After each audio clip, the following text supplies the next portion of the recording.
Let's say, picture a chess game where one side has more pieces, more money, more guns, and the other side has something the first side can't buy: the board itself. That's what happened in the waters of the Philippine archipelago in the 17th century, and almost nobody talks about it. The Dutch East India Company, the VOC, was the most powerful commercial machine the world had ever seen up to that point. Ships, cannons, capital, a charter from the Dutch government that gave it the right to wage war, sign treaties, and build fortresses anywhere it pleased. Precisely pleased. This wasn't a trading company. It was a state with a ledger instead of a flag. And yet, Filipino merchants sent them packing, not with a single battle, not with one dramatic naval victory you can point to on a map. Well, something slower happened, something more devastating. The kind of defeat that doesn't show up in the winner's history books because the loser never admits it happened. That detail, the one the VOC's own accountants tried to bury, sits at the center of everything. But to understand why it mattered, we have to go back further than most people bothered to look. Long before Magellan, long before any European ship crossed the Pacific. The Philippine archipelago was already a hub, a serious, sophisticated, complicated hub of regional trade. Merchants from the islands were sailing to China, to Borneo, to Java, to the Malay Peninsula. They weren't middlemen, they were principals. They set terms, they knew which ports were safe, which monsoons were lethal, which rulers could be trusted, and which ones would smile while they robbed you. The word pre-colonial gets used like it means primitive, like there was nothing there yet. But the archaeological record, the gold, the ceramics, the Sanskrit-influenced script, the trade weights found as far as Sulawesi, tells a completely different story. These were people who had been doing commerce for centuries before Amsterdam was a muddy fishing village. And when the Dutch arrived, they walked into something they fundamentally misread. Wait a second. The VOC's model worked in places where it could dominate the source. Nutmeg grows in the Banda Islands. Cloves come from Maluku. Control those tiny places. Control those specific products, and you control the trade. That logic was brutal but coherent. Think about it. The Philippines didn't work like that. There was no single choke point, no one spice, no one port, no one ruler the Dutch could pressure into submission and call it done.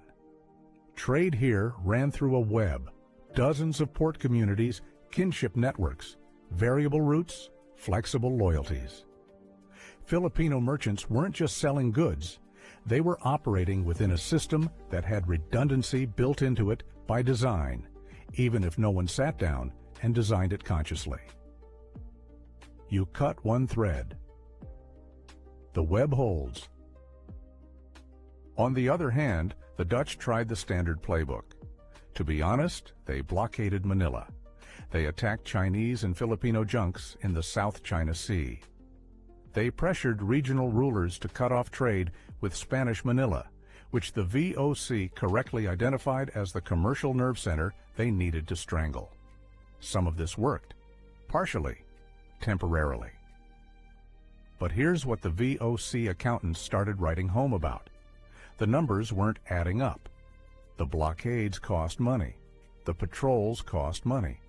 And the trade they were trying to suppress kept finding new channels, new routes, new faces. Filipino merchants were not passive victims of this pressure. Stop.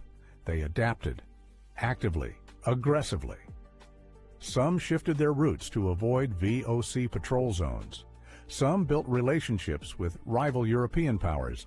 The Dutch were also fighting, the English, the Portuguese, eventually the Spanish more deeply than before. Some operated under Chinese identities, which gave them commercial cover the Dutch found genuinely difficult to pierce because the VOC's relationship with Chinese merchants was complicated and contradictory, and the company knew it couldn't afford to alienate all of them at once. The flexibility wasn't accidental. Filipino trading culture had always been about relationship networks, not fixed infrastructure. You don't need a warehouse if you have cousins in 6 ports. You don't need a fortress if everyone on the coast already knows you're the one worth doing business with. Look, the VOC built fortresses. Filipino merchants built trust. And in a dispersed maritime environment, trust travels faster than cannon fire.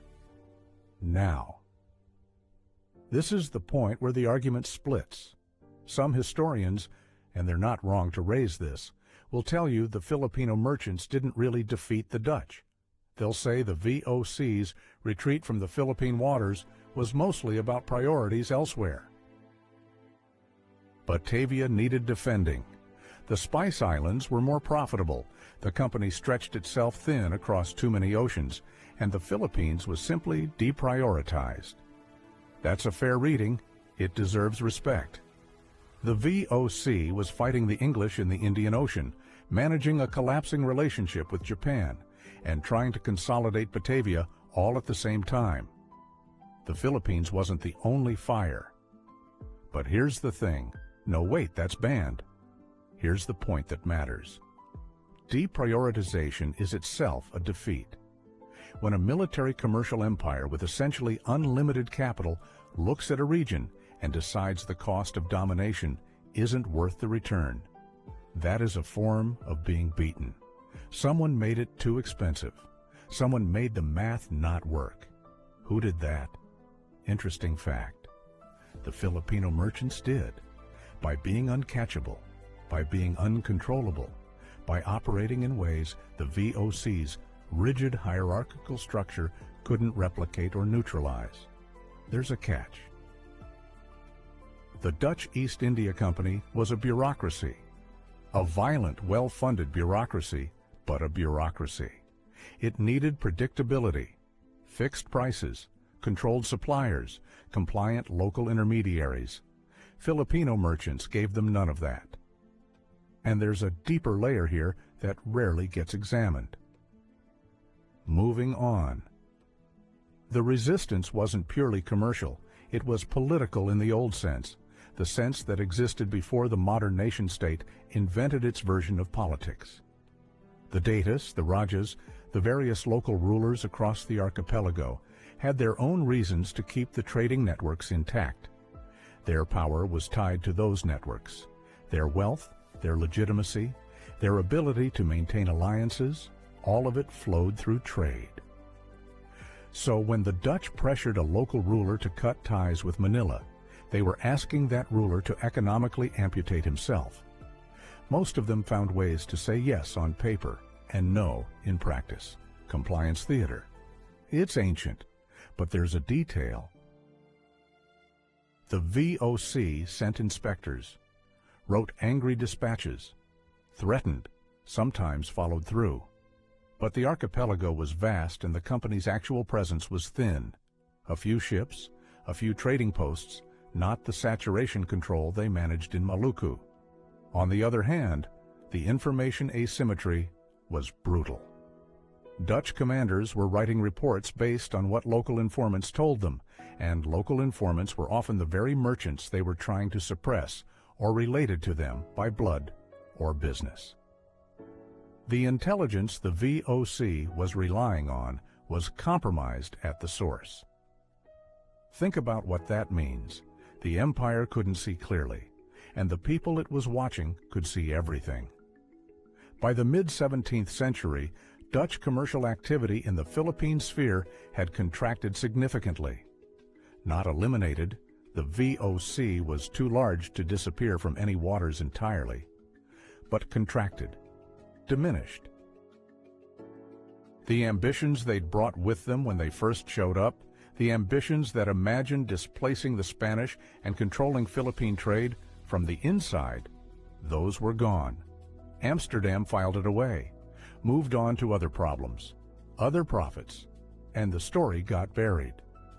Partly because the Spanish didn't want to credit Filipino merchants with doing what Spanish arms couldn't reliably do.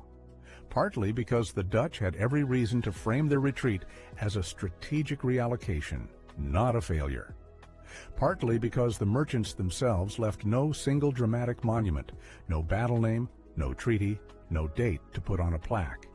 They left something harder to hold, a pattern of behavior, a demonstration that a networked, flexible, relationship-driven trading culture could resist a centralized commercial empire, not by matching its power, but by making that power irrelevant. That's a lesson that echoes past the 17th century. It echoes into every conversation about how indigenous economic systems resisted colonial capture. It echoes into contemporary debates about what makes trade networks resilient. It echoes. So where does this leave us? Honestly, on the edge of a much larger question, because the story of Filipino merchants and the Dutch is not the whole story. It's the visible tip of something that runs much deeper into the pre-colonial trading world of Southeast Asia. There were commercial networks operating here, centered on specific commodities, specific kinship groups, specific seasonal rhythms, that the European companies never fully mapped. And some of those networks, the ones the VOC most wanted to understand and control, were connected to something the Spanish had also been chasing for decades before the Dutch even arrived: a specific trade route, a specific commodity. A source that multiple competing empires were trying to locate and lock down, and failing repeatedly in ways they each explained to themselves as bad luck or local treachery.